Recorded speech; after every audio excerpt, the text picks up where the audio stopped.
main page, and then in the law notes, we'll go to foundation. And in the foundation, we have here, people or citizen, which one are you? Okay? So we'll click on that. And this comes up with an article about the difference between people and citizens. Now, basically what it is that when this country was, we have a little feedback on this, I think. Just a little too much feedback on the mic. But when this country was founded, it originally was a bunch of revolutionaries broke away from England, and the king canceled all the charters so that there basically was no connection between. All right, the volume. You're adjusting the volume, Dennis? Okay. So basically, there was no connection between the king, Great Britain, and ourselves anymore. As far as the king was concerned, he still owned everything. As far as we were concerned, he didn't. But there was no legal connection because the king revoked all the charters.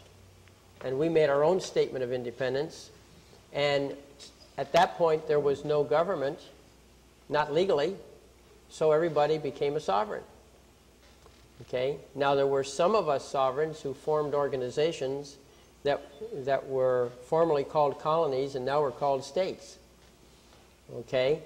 And so these organizations got together, and they created this thing called the Confederation. Okay? And so they had the Articles of Confederation, and that worked for a while, but then it really didn't work. So they sent, each of the states sent their emissaries to a big meeting, and at that big meeting, the emissaries basically went off on a tangent and said, well, what we really need to do is just rewrite this whole thing. But this time, instead of the states doing it, they did it as people. Still sovereign. And the theory they had was the Lockean theory, that Locke was the philosopher, as opposed to Hobbes.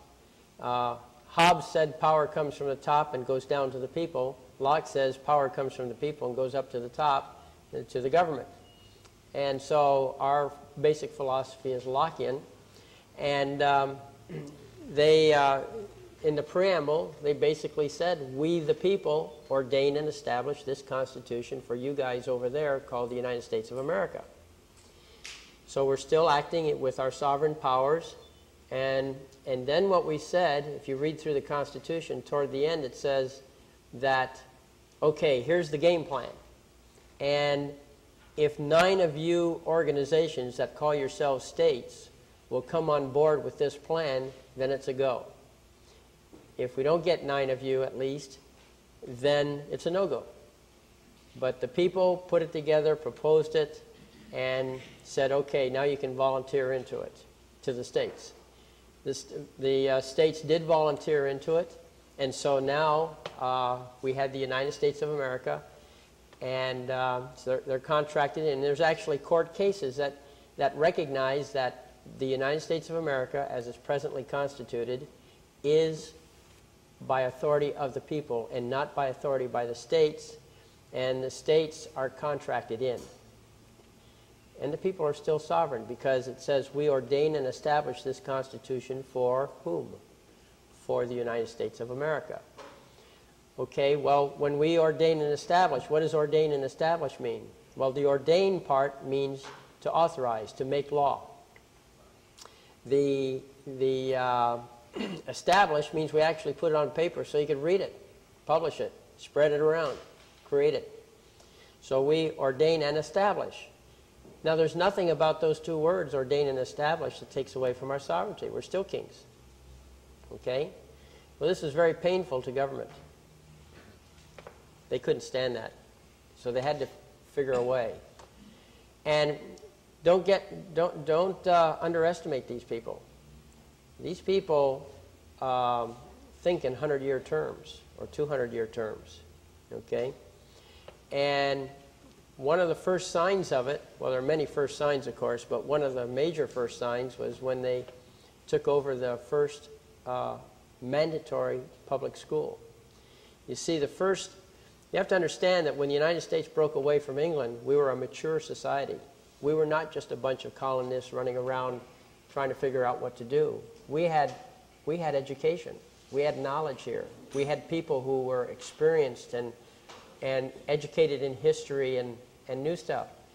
Do you realize that in 1776, Harvard University, which was owned by a church, was over 100 years old? Okay? So we're not just a bunch of bushmen running around in the forest wondering what to do.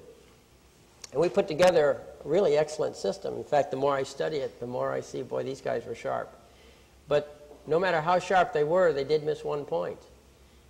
At that time, and for many decades, all education pretty much was private. The parents got together, hired the teachers for their kids. They had local control. You've heard of local control for schools. Well, they really had real local control. They had real homeschooling. And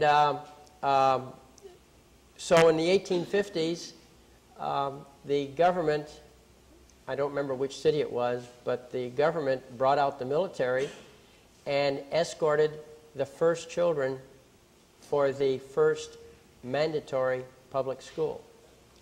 And that was the beginning of the public school system in the mandatory sense. There were public schools, but that was the mandatory public school. Now, why was it so important? Well, they couldn't change the Constitution. There was too much resistance there, so they changed the education system.